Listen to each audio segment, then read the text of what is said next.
Well, good morning, everyone. It's fantastic to be here at Mohawk College on the traditional territory of the Erie, Neutral, Huron, Wendat, Haudenosaunee, and Mississaugas, covered by the Dish with One Spoon Wampum Belt Covenant. Look, I want to thank our hosts today. Ron, thank you for the very warm reception, and very pleased to be joined by my colleagues Lisa Hefner and Chad Collins, as well as Mayor Horvath and Councillor Wang. Fantastic to be here. And we have a couple of very special guests this morning. Our Prime Minister, Justin Trudeau. Prime Minister, you're no stranger to our ambitious city. You've been here many times. In fact, you've been to Mohawk College. It's fantastic to have you here today. And of course, our Deputy Prime Minister. It's an extra special day because we have our Prime Minister and Deputy Prime Minister here. And we have an amazing group of young people behind us.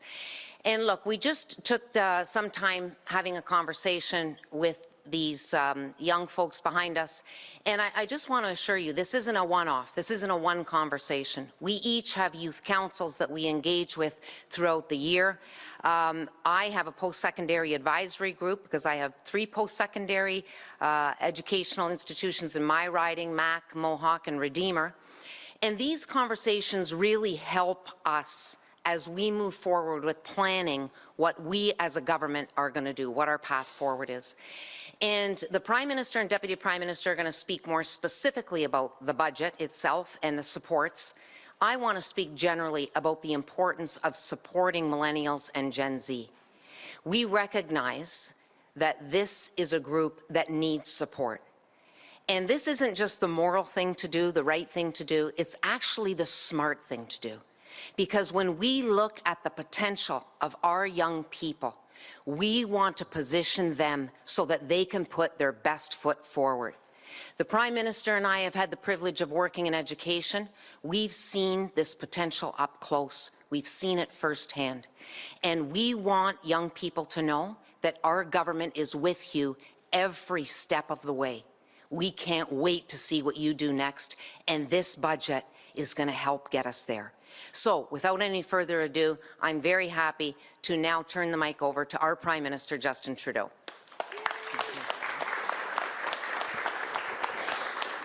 Merci Filomena. Je suis très heureux d'être ici avec toi, avec Chrystia, avec Chad et Lisa. And I also want to give a huge shout out to Chad specifically for all the amazing work he's done as head of our Housing Caucus. Thank you for being such a strong voice and advocate within our team. Mayor Horvath, Andrea, thank you so much for all your leadership, Councillor Huang. Andrea, your leadership in a thoughtful way, being partner with us around the Housing Accelerator, around all the progressive initiatives that we're putting forward to build more homes, to support people in vulnerable situations. We can't ask for a better partner than you, and it really is so delightful to be able to work with you for the betterment not just of Hamilton, but for an impact right across the country. Thank you to Mohawk College here in Hamilton for your welcome. Thank you to all the amazing students who came out and small business people and youngsters and entrepreneurs, people who are demonstrating every day that they're there to work incredibly hard to build a stronger future. And as Filomena pointed out, there's a challenge right now where young people need more support. But it's not anything that young people are doing wrong. On the contrary, they're doing everything right. They're working hard, harder than just about any previous generation, with more side hustles, more extra opportunities. They're trying to figure things out, navigate things through. But the system has changed. The exact same amount of work, the exact same good contributions made a generation before, by generation before of young people, would result in them being able to own a home. These young people, no matter how much they work, no matter how hard they set aside, it just doesn't seem possible. And that's what this budget is focused on turning around, changing the system so that we can actually give to these young people who are key to the success of our country, of our economy, and of our future, the same kind of hope that their hard work will be rewarded.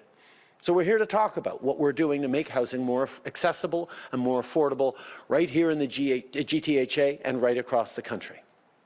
2 weeks ago, we released a budget that will make the economy fairer for every generation, especially for millennials and Gen Z. And making the economy fairer for everyone starts by making sure people can afford a home. Si vous avez un bon emploi et que vous travaillez fort, vous devriez être en mesure d'acheter une maison ou un condo. Mais ce n'est pas le cas actuellement parce que les prix sont trop élevés et le système a changé. Young people need to live with their parents for longer than ever before, or they have to have roommates for a longer period because rents are too high. When you're 20-something and you have your whole life in front of you, but you cannot picture yourself ever owning a home, that's a problem in a country like Canada. We need to change that. So today, I want to focus on some of our measures to support both renters and first-time home buyers. For young people who want to buy a home for the first time, we know how challenging it can be to get into the housing market. To support them, we've already launched the First Home Savings Account, and close to 750,000 Canadians have now opened an account. In our budget, we're also increasing the RRSP withdrawal limit from $35,000 to $60,000 so that first-time homebuyers can save up $25,000 more for their down payment faster. Dans notre budget, on fait passer de 35 000 à 60 000 la limite des retraits d'un REER pour que les acheteurs d'une première propriété puissent épargner plus rapidement. The way it used to work for RRSP withdrawals for home buying was that you needed to start repaying within 2 years. But now, we're temporarily extending that grace period to 5 years because of the pressures people are feeling right now. And for those who've had a hard time building a credit score so they can eventually get a mortgage, we're calling on banks, fintechs, and credit bureaus to allow your rental history to be taken into account in your credit score. I mean, think about it. Young people right now are paying a larger proportion of their monthly incomes on rent than any generation before, and more of them are renting. And that's money they're paying regularly, like clockwork, every month, and getting no credit for it in the bigger picture. Well, if you're paying every month a rent of $2,000 or $1,500 or whatever it is, you should be able to have the bank look at that and say, wow, you've been a diligent and responsible renter for the past years. We're more comfortable offering you a better, bigger mortgage sooner because you've proven yourself to be reliable. That's something that we can do, and that's something that we're making happen right now. En plus d'aider ceux qui veulent devenir propriétaires, on protège et on soutient les locataires. To return short-term rentals to the long-term market, we're cracking down on short-term rental operators that don't comply with the relevant provincial or municipal laws.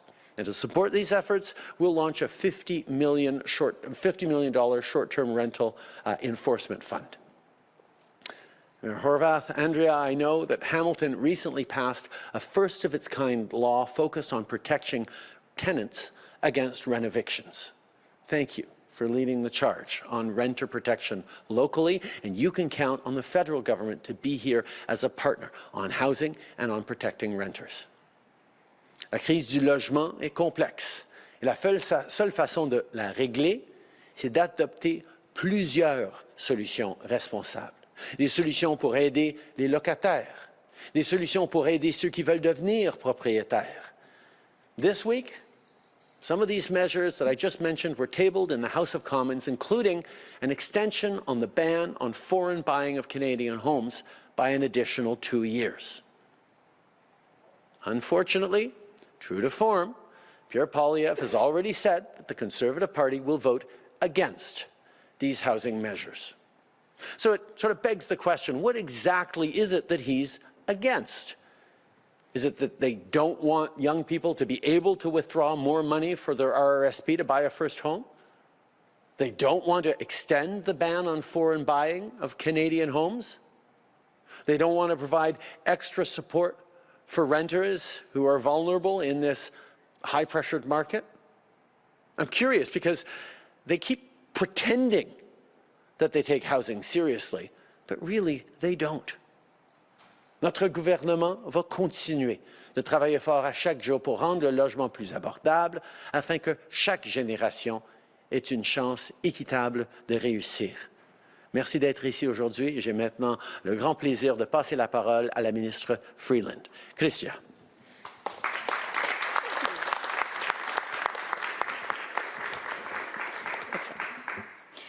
Thanks, Prime Minister. He is a little taller than I am.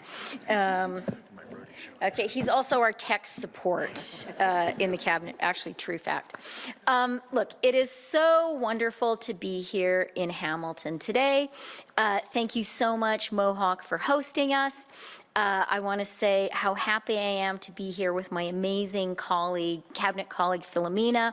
I'm really glad to be here with Lisa and especially with Chad, who has done such great work in caucus, coming up with plans on housing and just being relentless in urging us to raise our level of ambition.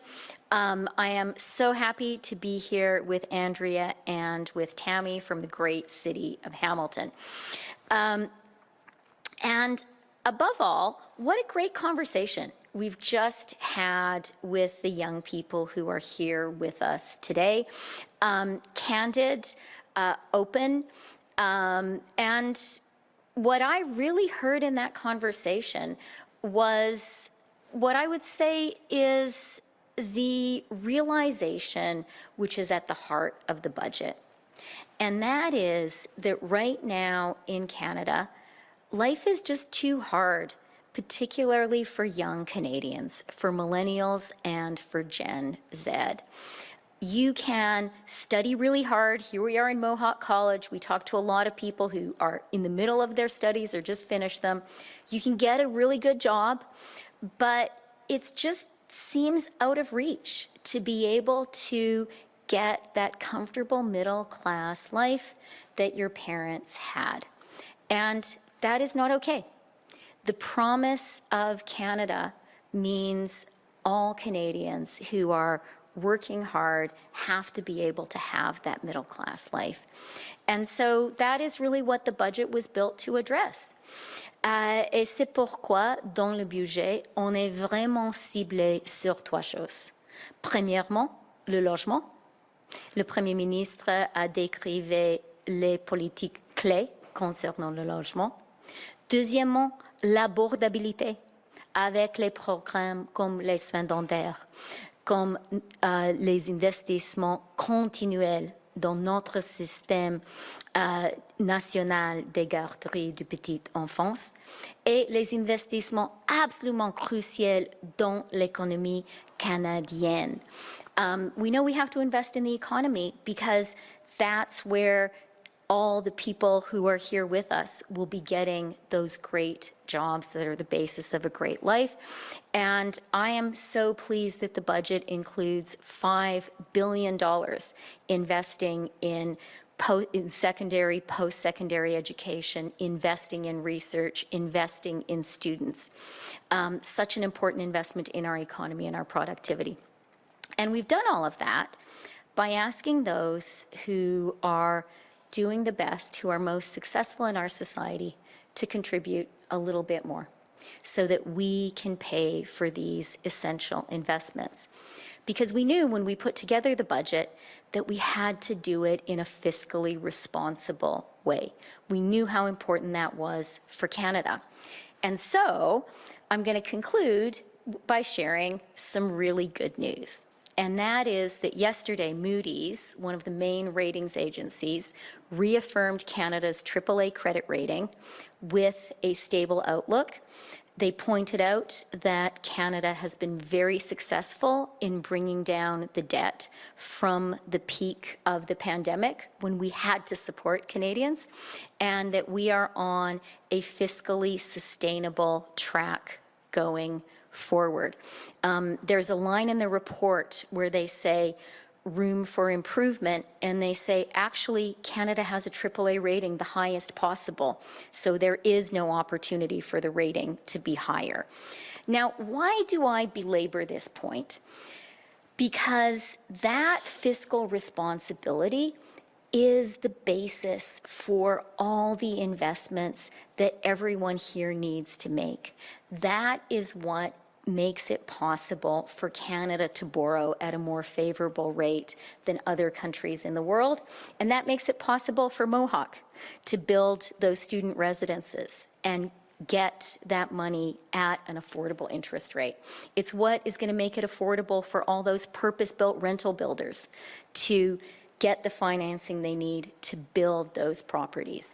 So this is a really central foundation of our economic plan. But what we learned this week when we tabled our Ways and Means motion to implement some of the key measures in the budget is something we heard on the day we tabled the budget, which is Pierre Poilievre, the Conservative leader, doesn't agree with our plan. He doesn't agree that we should be making investments in housing, the investments that Canadians so urgently need, that especially the young people who are here with us so urgently need. He doesn't believe we should be making investments in making life more affordable, like investments in making contraceptives free for Canadians. He doesn't believe that we need to be making investments in our economy, things like our landmark investment in universities, in colleges, in education. C'est la réalité. La politique des conservateurs, c'est juste l'austérité, c'est juste couper, couper, couper. Et nous savons que ce n'est pas ce que le Canada, les Canadiens ont besoin. And now it is my very great pleasure to pass it over to our friend and partner, Mayor Andrea Horwath. Mayor.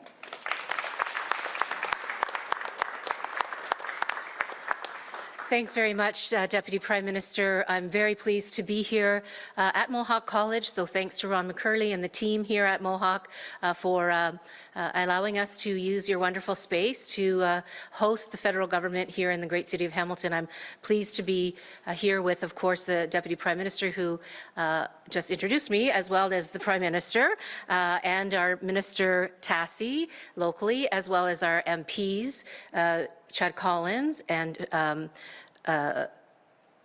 Lisa Hepner. I always remember her last name. And so it's also really important, I think, to say the real important part of today's event is the young people behind us. And I want to thank them. I want to thank them for having such a blunt and engaged conversation with us, so the group that I was talking to, but I know those other conversations were happening around the room. And, you know, the one thing that really hit me in the conversation was this idea of losing faith as a young person in their ability to reach their goals, and the goal of home ownership being one of the ones that is identified as kind of like the rock that helps you build the rest of your life, really. So that was for me really, really moving and really, really important to hear. And it was also very affirming in some ways, because as the Prime Minister said, and I'm grateful for that shout out, we're doing whatever we can at the municipal level to address the housing crisis that we are facing. Our fiscal capacity is constrained, and that's why when any other partner in government comes to the table with assistance, with hope for young people, with partnerships with municipalities like the Accelerator Fund particularly, and other housing infrastructure programs, housing supporting infrastructure programs, these things make a big difference for us locally. I have always been and always will be a housing advocate before I was even in elected politics. Affordable housing is on my mind day in and day out in our community, and we've done some things not only policy-wise around rentals and some of the policies around landlord-tenant that shouldn't be necessarily at the municipal level, but we have to step in when we see the kind of abuse that's been happening in some cases here in our city. Having said that, we've also put a roadmap together for sustainability and investment in affordable housing. We've begun to identify municipally owned property that is surplus to our needs, that we can start quickly, rapidly building housing on, and we're going to continue to do that. This is the beginning of that, because we've heard from our other partners at the community level that when they go to the federal government and the provincial government for support for their housing projects, for their affordable housing projects, they want to see, those other orders of government want to see that the municipality has skin in the game. And so we are showing exactly that we do have skin in the game, and that we're prepared to be the partners at the municipal level in any way that we possibly can. So I'm proud to be here. I'm pleased to hear that the federal government has listened to the concerns of the young people in our community and across the country, and I'm proud to be with some really engaged and committed local members of parliament as well. So thank you all very much for being here, and I really love it when you folks come to Hamilton. Thanks so much. Nous allons maintenant commencer avec la conférence de presse. We will now start with the question and answer period. First question goes to Laura Stone from the Globe and Mail. Good morning, Prime Minister. I wanted to first ask about the campus protests that we're seeing regarding the Israel-Hamas war. They're growing at universities. We've seen them prop up recently at University of Toronto encampments. Premier Legault has called for police to remove them in McGill. Do you support these encampments staying on campus? I think we have to remember what universities are. Universities are places of learning. Universities are places where the freedom of speech, the freedom of ideas, the challenge of debate, of dialogue, of discussion about how to shape the world, how to see the world, how to go on out after university or college and lead the world are a core part of what campuses are all about. At the same time, we need to make sure that as part of that, everyone can feel safe on campus. Whether you're a Jewish student, whether you're Palestinian, whether you have strong feelings on one side or the other. And on that, we have to trust both universities to manage their campuses right and local police of jurisdiction to do their work to make sure that everyone is safe. Follow up. So I take it, do you just think the police should decide whether they should be removed or not? Are you concerned about violence, as we've seen in the United States, a conflict between different sides? It sounds like you don't really want to weigh in one way or another about whether they should stay. Well, I have been weighing in on this issue of the angst, the anguish, the anger, the fear that Canadians have been feeling for months and months and months since the October 7th attacks that have led to feelings of deep uncertainty in the Jewish community around the rise of anti-Semitism, but also deep, deep concerns amongst the Muslim communities around the humanitarian catastrophe that's going on in Gaza right now, and the rise in Islamophobia. These are things that are challenging for a diverse and pluralistic society like Canada to deal with, but we must, and we do that through conversations, we do that through making sure that everyone is protected, that laws are enforced, that people take on their responsibilities to create spaces for conversation in which everyone can feel safe. And nowhere is that more important, that everyone can feel safe, having a full range of conversations and debate and dialogue and challenges than on university and college campuses. Next question. Samantha Beattie with CBC. And can I get the answers in both French and English, please? The Premier of Ontario is against the decriminalization of drugs in his province. Given that, is there any way that the City of Toronto's application for exemption will be approved? The City of Toronto has no active application right now, so there's nothing to consider. Health Canada is reviewing BC's request for a ban of drug use in public spaces. Given how serious the problem is, how urgent is it for that request to be approved? We have, from the very beginning, worked closely with the government of British Columbia as they wanted to move forward on a pilot project. We've continue to work with them as they are asking to modify that pilot project. We will do so in alignment with them and work with them on making sure that it's done right. This is a serious crisis faced by communities and individuals right across this country.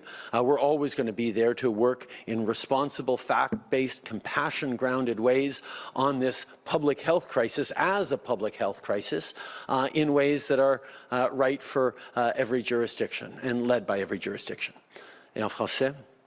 Il n'y a aucune application active maintenant de la part de Toronto, alors il n'y a rien à considérer. Et on va toujours être là pour travailler avec les communautés pour trouver des façons de répondre à cette crise des opioïdes qui est réelle et troublante à travers le pays. On est là pour travailler en partenariat avec la Colombie-Britannique qui ont proposé un projet pilote. On était là pour travailler avec eux et on va continuer de travailler avec eux puisqu'ils veulent maintenant modifier ce projet pilote. Sorry, can I ask a question, clarification for the first question about Toronto? So they don't have one now, but if they did submit one, would that ever be approved given Premier Ford's stance on it? The proposal in British Columbia of a few years ago also had a proposal from the City of Vancouver. And we knew that for any sort of pilot project to go forward, the wraparound supports, the health, the public safety implications required that we couldn't just deal with the Vancouver application. We needed to work with the province on that, and that's exactly what we did. As we move forward, we need to work with all partners, including provinces, on any proposals, but like I said, there's nothing to consider right now in the case of Toronto. Next question. Good morning, Mr. Prime Minister. Ken Mann from CHML Global News Radio. I just wanted to get your thoughts on a local affordable housing project, the Jamesville project that's currently delayed by a CN Rail appeal, and what your government might be able to do in these types of circumstances to kind of move things along. Well, one of the things that we chose to do was work directly with municipalities like Hamilton that are willing to be ambitious about how they're tackling the housing challenges and crisis. So that means faster permitting, less red tape, more densification, and quite frankly, significant amounts of funds. We're talking about $93.5 million to Hamilton so that they can solve some of the challenges around housing. On specific challenges, I think I'll turn to Mayor Horvath to speak to that one exactly, but I will continue to say that we'll be there as a partner in any way we can help to create more housing. Andrea. Thanks, Prime Minister. Thanks, Ken, for the question. I am not going to sleep until we get some movement from CN. Bottom line, it is their position, it has been their position for some time, that the housing near the rail yard is not appropriate, and yet there has been housing on that very lot, as we all know, since 60s, 70s, and beyond. In fact, our whole city is built along two rail lines, right? One in the north end and the south end in terms of the lower city. This has to be resolved through CN, and that's the effort that I'm making, and I've been in touch with them several times, and I'll be meeting with them next week. Follow-up? Yes, I did have a follow-up on behalf of global colleagues. Given the increased number of threats against MPs, what level of responsibility do you take for the toxic atmosphere facing parliamentarians, and what will you do to lower the temperature? We are seeing all around the world, in all of our democracies, an increase in polarization, an increase in the divisiveness, and indeed more and more extremist voices slipping into political conversations at a time when democracy seems to be backsliding around the world.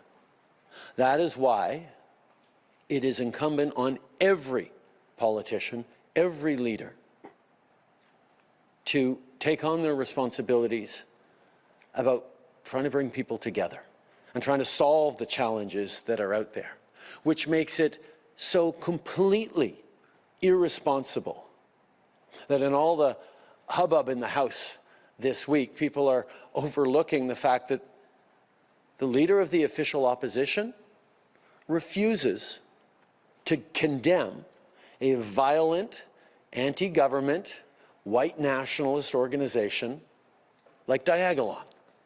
He will not come out and condemn them and what they stand for. And when you have leaders trying to reach out to bring in voices like that, when he refuses to reject the endorsement of Alex Jones, proven liar and conspiracy theorist in the United States, who actually denied that 20 little kids were killed at Sandy Hook and had to pay hundreds of millions, if not billions of dollars in reparations for those lies. He's the kind of person that Pierre Poilievre is accepting endorsements from. There is a choice leaders have to make about what they stand for and who they stand with. And every step of the way, I have chosen to stand with Canadians and to protect Canadians and to do everything I can to push back against those who would harm Canada with their actions or with their words. It's time for Pierre Poilievre to do the same. Next question. Hi, Prime Minister. Al Sweeney from CHCH here in Hamilton. If we could go back to the housing crisis that we're in now, just sort of as an overview, I wanted to run this past you. In 2015, when you became Prime Minister, the average house in Hamilton was about $334,000. 2024, it's $850,000, beyond the reach of many people. What happened? How did governments let this happen? Boy, we could talk about the global economy, the inflation crisis that came from the fact that we had a once-in-a-century pandemic that had a huge impact on all of our lives. We could talk about the labor shortages that we're facing that continue to mean we need to grow our population. We're to continue to talk about inflation crisis around the world that has led to higher interest rates that have slowed things down. We can talk about the fact that Canada has only about 4% affordable housing stock across the country, whereas comparable countries like France or the UK have in the range of 17 or 18% affordable housing. Decisions taken by governments of all stripes over decades have led to this moment, particularly the previous government, in which Pierre Poilievre was actually housing minister, that explicitly said the federal government should have absolutely nothing to do with building affordable housing or creating affordable housing. It's not rocket science to see that decisions, particularly in something like a housing market, that are taken years ago have impacts for years, for decades, for generations to come. So the question we have to ask is, given absolutely the fact that there is a crisis in housing right now, and that crisis is best defined by the fact that these young people who are working incredibly hard, many of them at great jobs, don't have the same opportunities that Canadians in their position just 20 years ago would have to be able to buy a home. There's something wrong with the way the system is built. So the question Canadians should ask themselves, or the way the system has evolved, the question people should ask themselves is, who's going to fix that system? Who has a plan to actually fix that system? Now, let's take a very simple example to contrast the Conservative and the federal Liberals' plan. The Conservatives have said we should use public land, sell it to the highest bidder so that they can create housing on it. Which sounds, at the surface of it, like that's a reasonable thought. Bring in a little more money for government coffers and get some more housing built. Except if you're selling public land to the highest bidder, that developer who bought that land at top dollar is not going to be building affordable housing on it, not going to be building affordable rentals on it. And that's the fundamental problem with the approach that the Conservatives continue to take, that they think if you give tax breaks and advantages and benefits to the wealthiest, it'll all trickle down to everyone else. Except it doesn't, It never has. So our approach on that exact same problem is to say, let's actually take that public land and lease it for 99 years to developers or nonprofits who then won't have had to pay much for the land and can then build affordable homes, particularly because we'll force them to build affordable housing on those lands. That's a way of solving a piece of the housing crisis. Choosing to invest in cities' abilities to increase densification and accelerate the construction of housing with a $4 billion fund. That's our approach to work with cities to solve the housing crisis. Mr. Poilievre's approach on that is to cross his arms and say, not only are we not sending you the Housing Accelerator Fund money, we won't send you any other money unless you figure out how to solve the housing crisis on your own. Is that how you're going to solve the housing crisis? No. It's an unreasonable plan that is focused on actually having government do less to help Canadians to invest in the future. And that's even more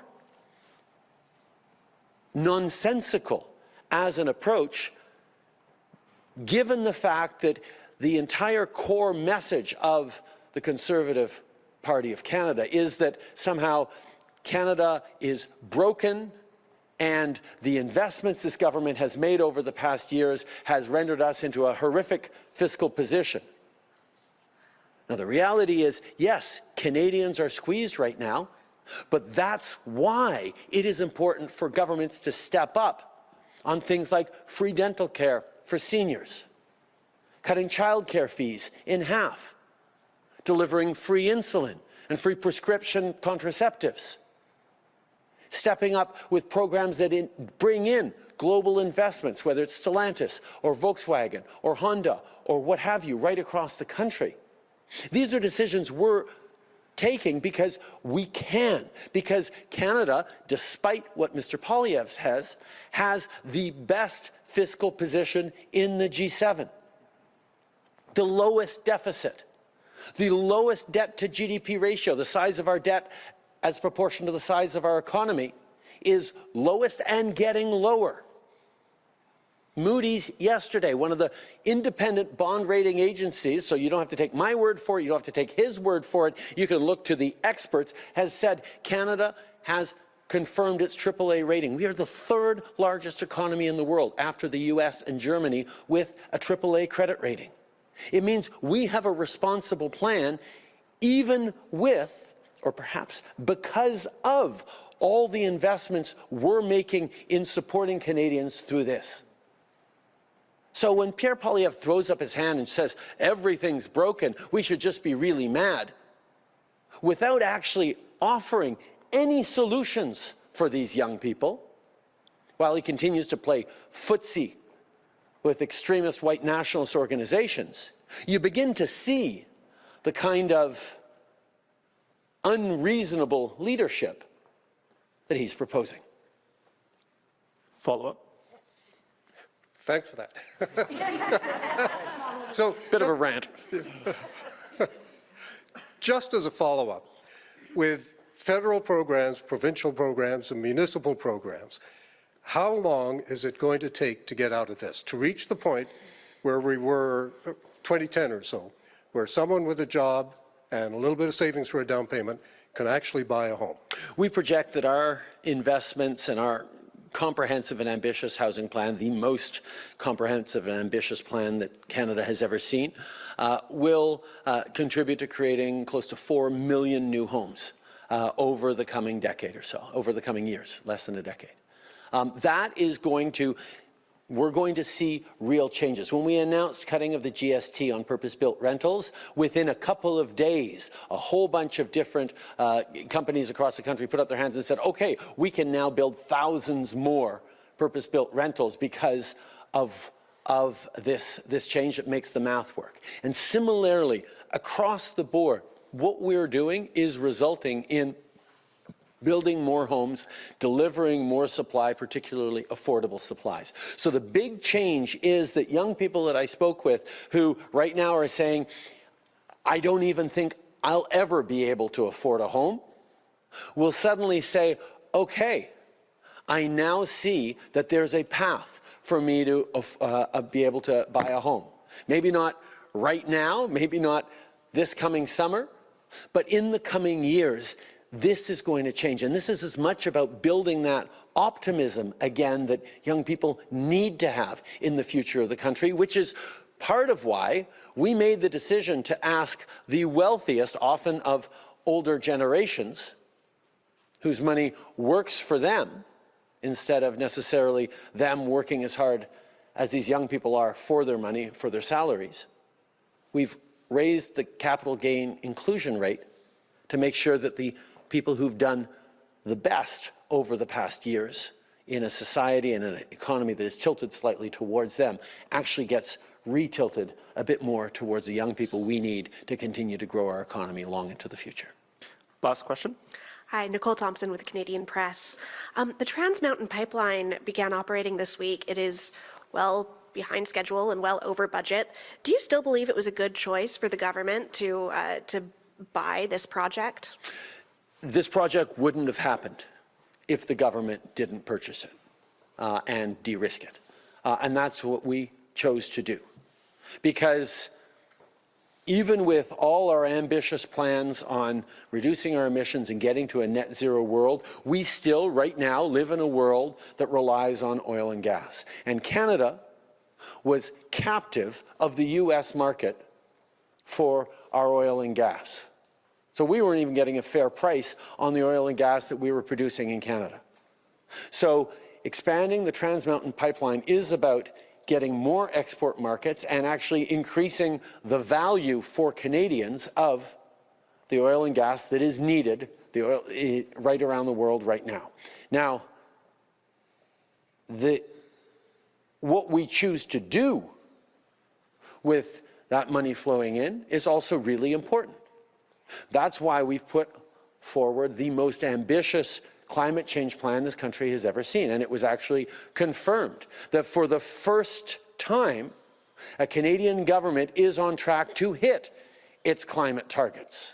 And we're doing that in a way that has put a price on pollution, has put more money back in the pockets of average Canadians with that price on pollution through the Canada Carbon Rebate, and is investing in jobs and growth for the long term. When here in Hamilton, Dofasco decided to flip its coal-fired plants towards carbon arc, that happened because they knew they were going to be, partly because they knew they were going to be paying over $100 million a year in carbon taxes if they didn't make that change. And making that change doesn't just save them money and protect the environment, it ensures that third-generation Hamiltonian steelworkers can now know there will be an 8th and 9th generation of Hamiltonian steelworkers because we're competitive in the world. We're the country that drew in the third largest amount of foreign direct investment last year after the US and Brazil. That's up 60%. We're the #1 country per capita in the G7 in terms of foreign direct investment. It's up 60%. That's because the world is looking at what Canada is doing.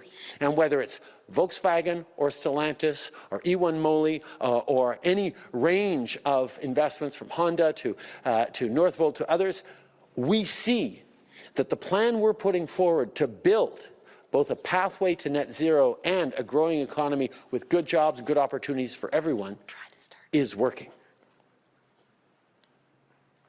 Okay. So the foreign interference inquiry results just came out, and they found that while it didn't affect the election results, it did undermine Canadians' trust in our democracy. Hogue found the greatest impact of foreign interference, or did your government unwillingness to call for an inquiry contribute to that? This government, since 2015, has put forward more measures than any previous government, which has never put forward measures to counter foreign interference. We put forward a number of different bodies, including an elections oversight body that can say with confidence that the 2019 and 2021 elections were in fact decided by Canadians, despite ongoing foreign interference activities from various countries. And the work that the Commission is doing is very, very important in two ways, both to make sure that we are continuing to develop and improve our tools to counter the foreign interference by countries that want to either undermine our democracy or undermine democracy as a whole, but also reassure Canadians about the things that are being done to ensure that Canadian elections are decided by Canadians. So I thank the Commissioner for the interim report, and we'll continue to work with the Commissioner and the Foreign Interference Inquiry over the coming months on the next phases of their work. This concludes today's press conference. Thank you, everyone. Merci beaucoup tout le monde. Thank you so much.